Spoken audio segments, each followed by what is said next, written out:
샬롬, 반갑습니다. 에스라 성경대학원 대학교에서 신약을 가르치고 있는 송승인 교수입니다.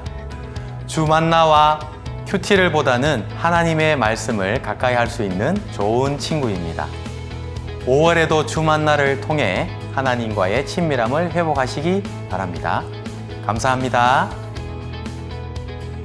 샬롬, 반갑습니다. 주만나 디렉터를 맡고 있는 최범재 목사입니다. 이제 봄이 물러갈 준비를 하는 것 같아요. 여름이 다가오고 있습니다. 우리는 계절이 바뀌는 것을 보면서 하나님의 창조 질서를 엿볼 수 있습니다. 모든 만물은 하나님이 정하신 질서 안에서 움직이고 있습니다. 우리는 그 질서를 바라보면서 하나님의 위대하심을 찬양해야 합니다. 신앙이 없는 사람들은 자연의 아름다움을 볼 때 그 모습 자체로 감탄을 하지만, 신앙을 가진 우리들은요, 자연의 아름다움을 보면서 그 모습 자체만이 아니라 그 모든 것을 지으신 하나님의 위대하심을 볼 수 있어야 합니다. 5월 한 달 동안 푸르른 자연을 보시면서 하나님의 위대하심을 힘껏 찬양하시길 주님의 이름으로 축복합니다. 5월 본문 세미나는 4월에 이어서 요한복음을 다룹니다. 요한복음은 마태, 마가, 누가, 요한 이렇게 4복음서 중에서도 아주 독특한 관점을 지닌 복음서입니다. 다른 복음서들과 차별화된 내용들이 있어요. 지난달에 요한복음의 특징 몇 가지를 알려드렸는데요. 이번 달에는 지난달에 나누지 않았던 요한복음의 특징들을 살펴보겠습니다. 그리고 7장에서 13장까지의 내용을 다루도록 하겠습니다. 먼저 5월을 여는 글을 보겠습니다. 웩이라는 선교단체를 설립한 C.T. 스터드 선교사님의 글입니다. 예수 그리스도가 하나님이시며 나를 위해 죽으셨다면 그를 위한 나의 어떠한 희생도 결코 크다고 할 수 없습니다. 네, 참 멋진 말이고 또 맞는 말이죠. 우리를 위해 죽으신 예수 그리스도의 희생은 놀라운 것입니다. 예수님은 하나님과 동등하시고 아무런 죄가 없으신 분이신데 우리의 죄를 위해 십자가 형벌을 당하셨습니다. 십자가에 달리셔서 우리를 대신해 하나님의 모든 진노를 감당하셨어요. 이 예수님 덕분에 우리가 하나님의 진노를 피할 수 있게 된 것이죠. 뿐만 아니라 우리는 예수님 덕분에 하늘의 시민권을 얻었습니다. 영원한 생명을 얻었어요. 우리는 예수님께 엄청난 사랑의 빚을 진 사람들입니다. 그러므로 우리는 예수님을 위해서 모든 것을 할 수 있어야 합니다. 예수님을 위한 우리의 어떤 희생과 고난도요, 예수님의 희생보다 크지 않습니다. 그리고 우리가 예수님 때문에 고난을 당하고 불편함을 겪는다면요, 그것은 희생이 아니라 오히려 특권이라는 거죠. 사도행전 20장 24절의 말씀을 보겠습니다. 내가 달려갈 길과 주 예수께 받은 사명, 곧 하나님의 은혜의 복음을 증언하는 일을 마치려 하면은 나의 생명조차 조금도 귀한 것으로 여기지 아니하노라. 아멘. 이 말씀은 사도 바울의 고백입니다.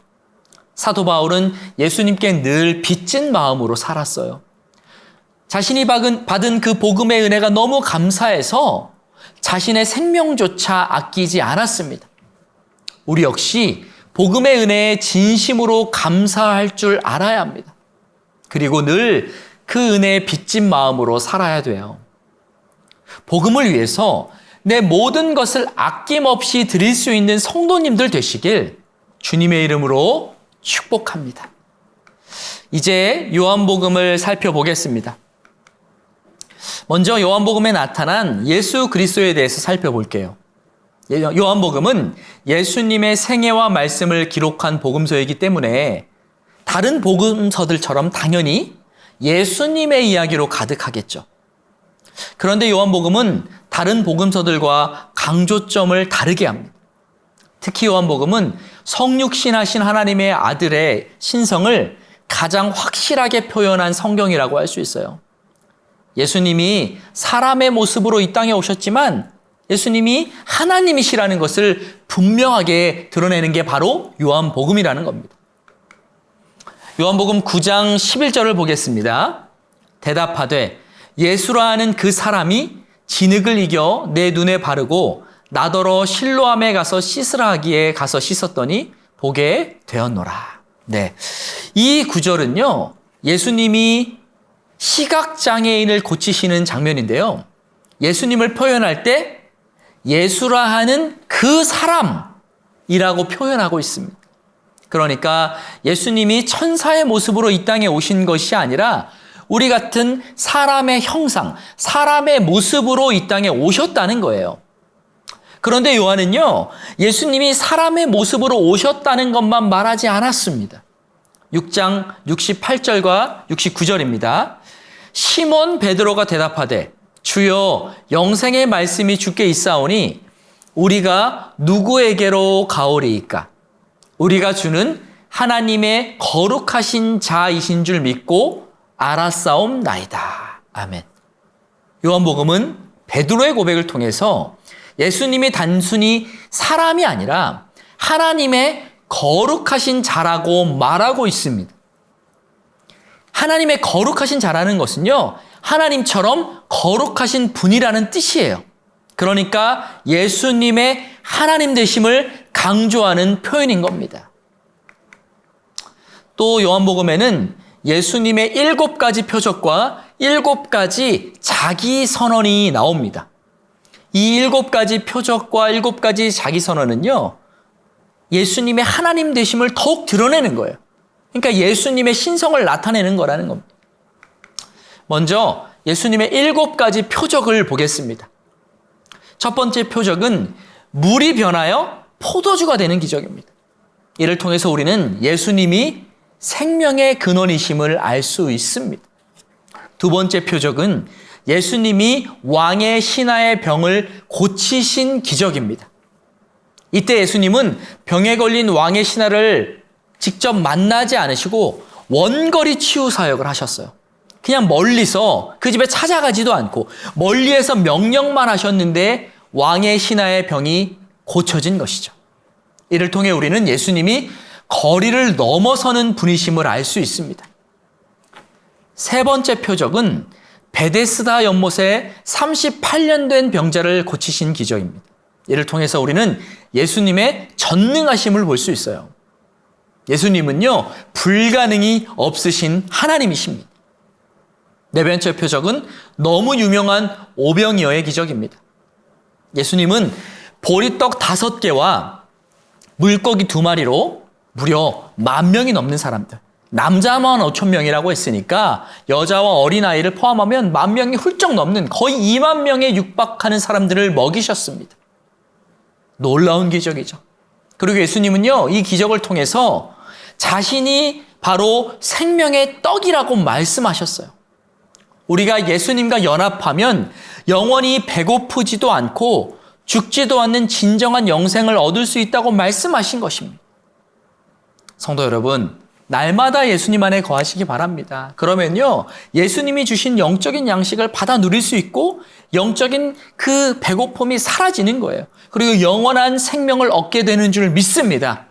그런 축복을 실제로 받아 누리시고 날마다의 삶 속에서 경험하시길 주님의 이름으로 축복합니다. 네. 5번째 표적은 예수님이 물 위로 걸으신 기적입니다. 성도 여러분, 물 위로 걷는 것은 자연 법칙을 거스르는 일이죠.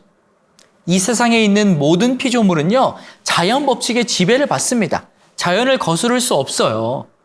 높은 곳에서 아래로 떨어지게 돼 있어요. 관성의 법칙, 중력의 법칙, 만유인의 법칙에 다 다스림을 받습니다. 누구도 이것을 거스를 수가 없다는 거예요. 그런데 성경을 보면 예수님이 이 자연 법칙을 거스르는 장면이 나오죠. 물 위를 걸으려면 자연 법칙을 거스러야만 가능한 일이니까요. 이 때문에 예수님의 기적을 믿을 수 없다라고 말하는 사람들도 있지만 오히려 우리는 이것 때문에 예수님께서 자연 법칙에 속해 있는 분이 아니라 자연 법칙을 넘어서는 분임을 알 수 있습니다. 왜요? 바로 예수님이 그 자연 법칙을 만드신 창조주 하나님이시기 때문에 그렇습니다. 성도 여러분, 예수님은 온 만물과 또 모든 법칙을 만드시고 다스리시는 진정한 세상의 주인이십니다. 여섯 번째 표적은 예수님이 날 때부터 시각장애인이었던 사람을 고치신 기적입니다. 이를 통해 우리는 예수님이 세상의 빛이라는 것을 알 수 있어요. 우리는 예수님을 통해서 세상을 올바르게 볼 수 있고 또 이해할 수 있습니다. 예수님을 통하지 않고는 세상을 올바르게 볼 수가 없어요. 마지막으로 일곱 번째 표적은요, 가장 강력한 표적입니다. 표적 중에서도 가장 강력한 표적이에요. 뭐냐면 죽은 지 4일이나 지난 나사로를 살리신 기적입니다. 이 표적은요, 예수님께서 이 세상만이 아니라 죽음의 영역까지 다스리는 그 권세를 가지고 계시다는 것을 알 수 있는 거예요. 그러니까 예수님의 하나님 되심을 명확하게 드러낸 사건인 것이죠. 성도 여러분, 죽음의 영역까지도 예수님의 다스림에 놓여 있습니다. 그렇기 때문에 우리가 예수 그리스도를 믿으면 죽음의 권세를 뛰어넘을 수 있는 줄 믿습니다. 예수님은 요한복음에 나타난 7가지 표적 말고도 수많은 기적을 베푸셨습니다. 그런데 요한은요, 그 중에서 7가지 표적만 집중적으로 다루었어요. 왜냐하면 이 표적들, 그러니까 7가지 표적들이 바로 예수님의 신성을 가장 잘 드러낼 수 있기 때문에 조심스럽게 선택을 한 거예요. 1장에서 12장까지 나오는 7가지의 기적과 또 21장에 나오는 물고기를 잡는 기적 중에서 오병이어 기적과 물 위를 걸으신 기적만 공관복음에 나오고요. 나머지는요, 요한복음에만 기록되어 있는 독특한 기적들입니다. 이것만 보더라도 요한복음이 다른 공관복음서와 차별된다는 것을 알 수 있는 거예요. 이제 예수님의 7가지 자기 선언을 살펴보겠습니다. 요한복음을 보면 예수님이요, 나는 무엇이다 라고 말씀하시는 구절들이 있습니다. 헬라어로는 에고 에이미인데요. 이 에고 에이미는 자신의 정체성을 밝히는 표현인데요. 사람이 사용하는 표현이 아니에요. 하나님께서 쓰시는 표현입니다. 성경에서 우리가 보통 사람을 소개하는 장면을 보면 그 사람의 출신을 밝힙니다. 그 사람이 누구의 자녀인지, 어떤 족복 가운데 있는지, 어떤 지파인지 알려줘요. 족보를 통해서 자신의 그 정체성을, 그 사람의 정체성을 찾는 것이죠. 그런데 하나님은 족보가 없으시죠. 하나님은 시작이자 끝이십니다. 그래서 하나님은 자신을 표현할 때 나는 어디 출신이다라고 말하지 않으십니다. 나는 누구로부터 나왔다고 말하지도 않으세요. 단지 나는 누구다, 나는 무엇이다라고 직접적으로 자신의 정체성을 밝히십니다. 예수님의 7가지 자기 선언 역시 이런 맥락 가운데 이해하시면 되는 거예요. 예수님은요, 자신의 정체성을 7가지 방식으로 직접적으로 드러내셨습니다. 나는 누구 출신이다라고 말한 게 아니라 나는 누구다라고 말한 거예요. 그게 뭐냐면 예수님은 나는 생명의 떡이다. 나는 세상의 빛이다. 나는 양의 문이다. 나는 선한 목자다. 나는 부활이요 생명이다. 나는 길이요 진리요 생명이다. 나는 참 포도나무다. 이렇게 말씀하신 겁니다. 우리도요, 화면을 보시면서 함께 고백하면 좋겠습니다. 소리 내실 수 있는 분은 소리 내어 고백하시고, 소리를 내실 수 없는 분은요, 마음으로 고백하시기 바랍니다. 여기 나에 해당하는 단어에 예수님으로 바꿔서 고백하는 거예요. 한번 다 같이 한번 해보겠습니다. 예수님은 생명의 떡이십니다. 예수님은 세상의 빛이십니다. 예수님은 양의 문이십니다. 예수님은 선한 목자십니다. 예수님은 부활이요 생명이십니다. 예수님은 길이요 진리요 생명이십니다. 예수님은 참 포도나무이십니다. 아멘. 성도 여러분, 이 고백이 날마다의 삶 속에서 이루어지므로 그 예수 그리스도의 그 풍성한 생명이 내 안에 거하는 것을 경험하시길 주님의 이름으로 축복합니다. 네, 계속해서 요한복음에 나타난 예수 그리스도의 하나님 되심, 그러니까 예수 그리스도의 신성에 대해서 살펴보겠습니다. 예수님은요, 자신을 구약의 하나님, 그 야훼와 동일시하셨습니다. 10장 30절에서 이렇게 말씀하셨죠. 나와 아버지는 하나이니라 하신대. 여기서 아버지는 하늘 아버지, 그러니까 하나님을 가리키는 거예요. 예수님이요, 자신과 하나님이 하나라고 노골적으로 드러내신 것이죠. 그리고 14장 9절을 보면 예수님이 빌립에게 자신의 정체성을 드러내시는 장면이 나옵니다. 함께 읽어보겠습니다. 예수께서 이르시되 빌립아, 내가 이렇게 오래 너희와 함께 있으되 내가 나를 알지 못하느냐? 나를 본 자는 아버지를 보았거늘 어찌하여 아버지를 보이라 하느냐? 아멘. 예수님을 본 것이 곧 하나님 아버지를 본 것과 같다는 거예요. 이는 예수님이 하나님 되신다는 것을 직접적으로 표현한 것이죠. 이처럼 요한복음은요, 예수님의 신성을 강조하는 거예요. 이제 요한복음의 구조와 특징을 보겠습니다. 요한복음은 기본적으로 연대순이라기보다는 주제별 배열입니다. 앞에서 설명드린 7가지 표적과 7가지 나는 뭐뭐다라는 말씀을 중심으로 요한복음이 구성되어 있어요. 이 때문에 별미 성경 여행이란 책은요, 요한복음이 전기라기보다 차라리 논증에 가깝다고 말했습니다. 이 별미 성경에 나온 내용인데 한번 제가 읽어드리겠습니다. 다른 복음서 기자들은 시끌벅적한 장터와 마을을 지나시는 예수님을 따라다니며 각 장소에서 일어나는 사건들에 초점을 맞추고 있다. 그러나 요한은 그들과 달리 독자들이 예수님에 관해 기본적인 사실을 아는 것으로 가정했다. 그래서 사건에 초점을 맞추는 대신 예수님이 말씀하시고 행하신 바의 의미를 심사숙고해서 기록했다. 요한복음이 마치 오랫동안 골똘히 생각한 한 기자가 거대한 나무군을 아래서 차분히 쓴 것 같은 분위기를 풍기는 것이 바로 이런 이유에서일 것이다. 네. 그러니까 요한복음은 4개의 복음서 중에서 가장 나중에 쓰인 복음서입니다. 요한복음이 쓰일 당시에는요, 이미 성도님들이 마태복음, 마가복음, 누가복음을 읽은 상태라는 거예요. 이것을 가정하고 쓴 복음서가 바로 요한복음이라는 거예요. 그래서 앞선 3개 복음서에는 없는 사건들을 추가해서 기록한 거죠. 그리고 조금 더 이미 그 사실들을 알고 있는 성도님들을 대상으로 썼기 때문에 조금 더 영적이고 깊은 내용을 요한복음에 담고 있는 것입니다. 네.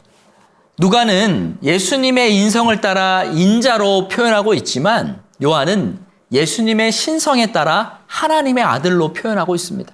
물론 요한복음에요, 예수님의 인성도 나타납니다. 예수님은 우리처럼 피로와 목마름을 느끼셨고 또 슬픔과 괴로움도 느끼셨습니다. 주님의 고뇌와 죽음도 그 주님의 인성을 잘 나타내죠. 요한복음도 이렇게 예수님의 인성을 표현하고는 있어요. 그런데 예수님의 신성에 조금 더 집중하고 중점을 두고 기록했다고 이해하시면 됩니다.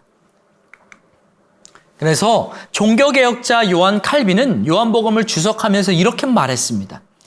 마태, 마가, 누가복음이 그리스도의 몸을 설명했다면, 이렇게 표현해도 된다면 요한복음은 그리스도의 영을 밝히 보여준다. 아주 정확한 설명이라고 할 수 있어요. 그러니까 요한복음은요, 영적인 복음서라는 거예요. 맥 잡는 성경 읽기라는 책은 요한복음에 대해서 이렇게 기록했습니다.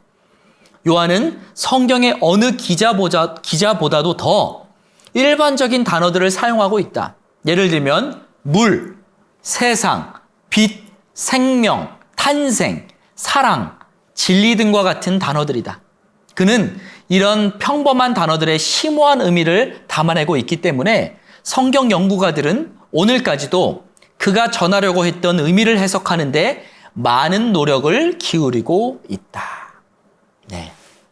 성도 여러분, 우리가 보통 초신자들에게 성경을 읽어보라고 말할 때 뭘 먼저 읽어보라고 말하죠? 요한복음을 먼저 읽어보라고 합니다. 왜냐하면 요한복음이 복음을 가장 명확하게 설명하고 있기 때문입니다. 예수님을 나의 구원자이자 나의 하나님으로 고백하는 데 있어서요, 요한복음이 큰 도움을 주는 거예요. 초신자도 또 큰 어려움 없이 읽을 수 있는 책이 바로 요한복음입니다. 그런데 흥미로운 것은요, 요한복음 이처럼 초신자에게도 쉽게 읽혀질 수 있는 책이면서 동시에 사복음서 중에서 가장 깊이 있는, 가장 어려운 책이기도 한다는 거예요. 쉽게 읽으려면 쉽지만 깊이 있게 읽으려면 그 어떤 책보다 깊이가 있는 책이 바로 요한복음이라는 것입니다. 요한복음을 묵상하시면서 그 속에 담긴 숨은 보화들을 발견하시기 바랍니다. 그래서 더 주님과 가까워지시고 주님의 영적인 풍성한 그 은혜를 더 깨닫고 누리시기를 주님의 이름으로 축복합니다. 네, 이제 요한복음의 기록 목적을 살펴보겠습니다. 요한복음은 전도를 목적으로 기록되었어요. 믿는 사람들이 자신의 믿음 가운데 자라가도록 세워주며 영적인 원리들을 이해하는 데 도움을 주기 위해서 기록되었습니다. 그러니까 요한복음은 지적인 확신과 영적인 확신을 위해서 기록이 되었다는 거예요. 요한복음의 핵심 동사가 있습니다. 그건 바로요, 믿는다라는 단어예요. 피스투요. 헬라어로는 피스투요입니다. 요한복음에서 믿는다라는 이 동사가요, 무려 90번 이상 등장하는데요. 이 통계만 보더라도 요한복음이 얼마나 믿음을 강조하고 있는지 알 수 있어요. 그러니까 믿음을 키우고 싶으면 요한복음을 읽는 거예요. 요한복음을 많이 읽으셔서 믿음의 지경을 넓히시기 바랍니다. 다른 말로 하면 지적인 확신과 영적인 확신이 깊어지시길 주님의 이름으로 축복합니다. 요한복음의 또 다른 기록 목적을 보겠습니다. 아까 말씀드린 대로요, 요한복음은 가장 나중에 쓰인 복음서이기 때문에 공간 복음서를 보충하기 위해서 기록되었어요. 공간 복음서들은 갈릴리 사역에 초점을 두지만 요한은요, 남쪽에 있는 유대 사역에 집중합니다. 그러니까 공간 복음이 잘 다루지 않는 그 영역을 추가해서 기록한 것이죠. 그래서 넬슨 성경궤관이란 책은 다음과 같이 설명합니다.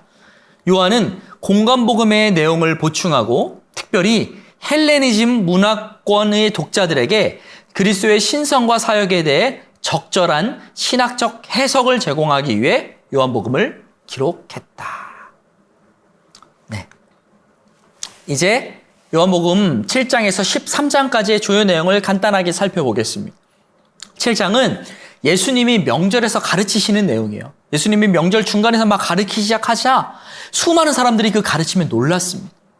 그리고 이때 예수님이 내가 바로 하나님이다, 하나님이 보내신 자다라고 이렇게 자신을 증언하셨는데 바리새인들은 믿지 않았어요. 그리고 8장은 간음하다 잡힌 여인을 용서하시는 장면을 기록하고 있습니다. 여기서 그 유명한 예수님의 어록이 나오죠. 죄 있는 자가 돌로 칠지어다. 이 말을 듣고 많은 사람들이 떠났죠. 그리고 9장은 예수님이 태어날 때부터 시각장애인이었던 사람을 고쳐주시는 장면이 나오고요. 10장은 예수님이 양을 구원으로 인도하는 양의 문이시자 또 선한 목자이심을 밝히고 있습니다. 이 중에서 9장에 시각장애인을 고치시는 장면을 통해서 고난에 대한 메시지를 짧게 나누기 원합니다. 예수님께서요, 길을 가시다가 태어날 때부터 시각장애를 가진 사람을 만나셨습니다. 제자들은 예수님에게 이 사람이 시각장애를 안고 태어난 것이 도대체 누구의 죄 때문이냐고 물었습니다. 그 사람의 죄 때문인지 아니면 그 사람의 부모의 죄 때문인지 물어봤어요. 그런데 이 제자들의 질문에는요, 고난의 원인이 무조건 죄 때문이라는 전제가 깔려 있습니다. 우리도 누군가 비극적인 고난을 당할 때 뭔가 죄를 지었기 때문에, 잘못을 했기 때문에 벌을 받는 것이라고 생각할 때가 있죠. 그러나 아닙니다. 틀린 생각입니다. 성도 여러분, 우리는 고난을 당할 때 아니면 다른 사람이 고난을 당하는 것을 볼 때 그 고난의 원인을 단정 지어서는 안 됩니다. 물론 고난의 가장 근본적인 원한, 그 가장 근본 타고 가면요, 죄가 맞아요. 하지만 죄가 직접적인 원인이 아닐 때도 있습니다. 예수님은 제자들의 질문에 우리의 예상을 깨는 답변을 하셨습니다. 9장 3절을 보면요. 이렇게 말씀하시거든요. 예수께서 대답하시되 이 사람이나 그 부모의 죄로 인한 것이 아니라 그에게서 하나님이 하시는 일을 나타내고자 하심이라.